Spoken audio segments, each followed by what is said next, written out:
ఎప్పుడైనా ఒకటి కోరుకుంటే రెండు లభిస్తే సంతోషమే కదా. మన సిర్లసీమ 2లో కూడా అంతే. డిటిసిపి ప్లాట్ కొంటే ల్యాండ్ అప్రిసియేషన్ అనేది ఒక లాభం, శ్రీగంధం చెట్ల మీద వచ్చే ఆదాయం మరో లాభం. డబుల్ బెనిఫిట్ ఆఫర్ తో సిర్లసీమ 2.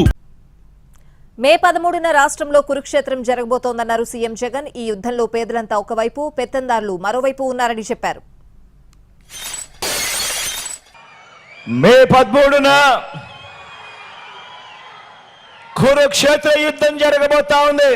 పేదలు ఓ వైపున, పెత్తందారులందరూ మరో వైపున. ఈ పెత్తందారులందరినీ ఓడించేందుకు, పేదల పక్షాన నిలబడేందుకు నేను సిద్ధం. మీరంతా సిద్ధమేనా అని అడుగుతా ఉన్నాను.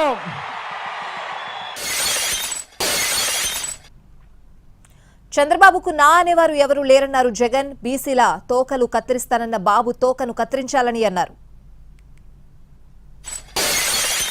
ఎస్సీ కులాలలో ఎవరైనా పుట్టాలనుకుంటారా అన్న వారికి రాజకీయ భవిష్యత్ లేకుండా తీర్పునివ్వండి అని చెప్పి కోరుతా ఉన్నాను.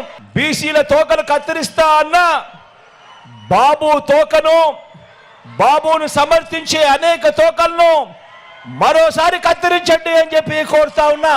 నేను నా నా నా నా అని హక్కును చేర్చుకున్న వర్గాలు, బాబుకు నా అని పిలుచుకునే వర్గాలు ఈ రాష్ట్రంలో అయితే ఎక్కడ కనిపించడం లేదు. చంద్రబాబు నాయుడు గారికి నా అని పిలుచుకునే వర్గాలు ఎక్కడున్నాయో తెలుసా? మన రాష్ట్రంలో అయితే లేవు, పక్క రాష్ట్రంలో ఉన్నాయి. ఈ ఎన్నికల్లో 175కు 175 అసెంబ్లీ స్థానాలు, 25కు 25 ఎంపీ స్థానాలు గెలిపించేందుకు ప్రజలు సిద్ధంగా ఉన్నారని అన్నారు సీఎం జగన్. మంచి చేశాం, ఆ మంచితో ఎన్నికలకు వెళ్తా ఉన్నాం. కాబట్టి ఎన్నికల్లో మన టార్గెట్ 175కు 175 ఎమ్మెల్యేలు గెలవాలి, 25 ఎంపీ స్థానాలకు 25 ఎంపీ స్థానాలు గెలవాలి.